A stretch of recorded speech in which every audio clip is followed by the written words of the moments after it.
পরিচ্ছন্ন ত্রিপুরা গড়তে বর্জ্য ব্যবস্থাপনাকে অগ্রাধিকার রাজ্য সরকারের। রাজ্যের বর্জ্য ব্যবস্থাপনাকে আধুনিক, বৈজ্ঞানিক ও পরিবেশ বান্ধব রূপ দিতে সক্রিয়তা। সমস্ত সামাজিক সংস্থাগুলিকে এগিয়ে আসার আহ্বান মুখ্যমন্ত্রী মানিক সাহার। সোমবার রাজধানী আগরতলার রবীন্দ্র শতবার্ষিকী ভবনে আয়োজিত সলিড ওয়েস্ট ম্যানেজমেন্ট রুলস 2026 বিষয়ক রাজ্য স্তরের একদিনের কর্মশালা অনুষ্ঠিত। পাশাপাশি স্বচ্ছতা অ্যাপের উদ্বোধন করলেন মুখ্যমন্ত্রী মানিক সাহা।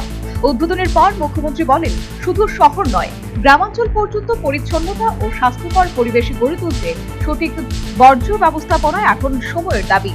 তিনি জানান, ঘর থেকে বেরোনো বর্জ্য আলাদা করা, প্লাস্টিক ব্যবহারের নিয়ন্ত্রণ, পুনর্ব্যবহারযোগ্য বর্জ্যের সঠিক ব্যবহার এবং জৈব বর্জ্যকে সম্পদে রূপান্তর, এই চারটি ক্ষেত্রকে বিশেষ করে গুরুত্ব দিতে হবে। প্রতিটা রাজ্যে যদি স্বচ্ছতা না আসে তবে স্বচ্ছ ভারত হওয়া সম্ভব নয় বলে আক্ষরিক অর্থে তিনি জানিয়েছেন। ফেলা হয় বা কোন জায়গায় ড্রেনের কি অবস্থা, সেখানে কোন কোন জায়গায় এই বর্জ্যগুলো ফেলা হয়, সেই দিয়ে আপনাদের দায়িত্ব এই কারণে। এবং you will be the ambassador. আমরা স্বচ্ছ ভারতের কথা বলছি, কিন্তু প্রতিটা স্টেট যখন নিজ নিজ স্বচ্ছতা না আসবে তাহলে সেটা সম্ভব হবে না।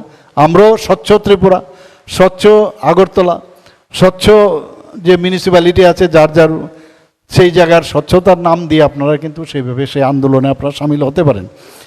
এবং যারা স্কুল আছে, স্কুলে আছেন, ক্লাব আছেন এবং সামাজিক যে সংগঠনগুলো আছে, হাট বাজার, আমরা তো প্রায়শই দেখি যখন বটতলার থেকে আসি বা মহারাজগঞ্জ বাজারে, তো সবসময় দেখি কোনো পার্টিকুলার একটা জায়গা আছে যেখানে এই আবর্জনাগুলো ফেলে। তো এখন ডিএমএন কালেক্টরদের এখন কিন্তু সাংবিধানিক রাইটস আপনাদের চলে এসছে, আপনারা ইচ্ছে করলে সেটাকে ব্যবহার করতে পারেন। এবং যতক্ষণ ধরে এইভাবে না হবে, এর জন্যই সুপ্রিম কোর্ট কিন্তু আসতে হলো এই জায়গায়। তিনি বলেন, বর্জ্যকে আর শুধু আবর্জনা হিসেবে দেখলে চলবে না, এটিকে সম্পদে রূপান্তরিত করার মানসিকতা তৈরি করতে হবে।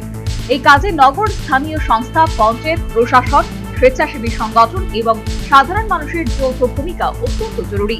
মুখ্যমন্ত্রী আরো বলেন, পরিচ্ছন্ন পরিবেশ মানে সুস্থ সমাজ। এই বর্জ্য ব্যবস্থাপনায় সচেতনতা বৃদ্ধির পাশাপাশি প্রযুক্তির ব্যবহার, প্রশিক্ষণ এবং নিয়মের কঠোর বাস্তবায়ন প্রয়োজন। নতুন নিয়ম বাস্তবায়নের মাধ্যমে ত্রিপুরাকে আরো পরিচ্ছন্ন, স্বাস্থ্যকর ও টেকসই রাজ্যে পরিণত করার লক্ষ্যেই সরকার কাজ করছে বলেও তিনি জানিয়েছেন। Bureau report, news vanguard. Step into a place full of new ideas and opportunities at Techno India University Tripura, where you learn, grow and build your future. A place that truly helps your dreams become a reality.